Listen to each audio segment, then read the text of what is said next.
Hello guys, pasyal-pasyal muna pag may time, no? Nandito kami sa province, talagang province, kaya tignan mo yung mga bahay guys. Sana all, ganito ang bahay ko guys, no? Tapos, pero may internet, may signal. Payag ako ganito ang bahay ko, basta may kuryente. Pwede na walang electric fan kasi malamig dito, mga ganyan lang type ko, ayan, masaya ang mga tao dito naninirahan.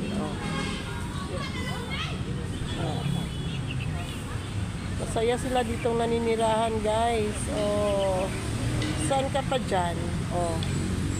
Ako papayag ako ganito ang bahay ko basta may internet lang, may ilaw. Hindi pa ako nakaranas tumira ng ganito, pero palagi ko malamig, di mo na kailangan mag-electric fan. Nasa kasi may mga puno.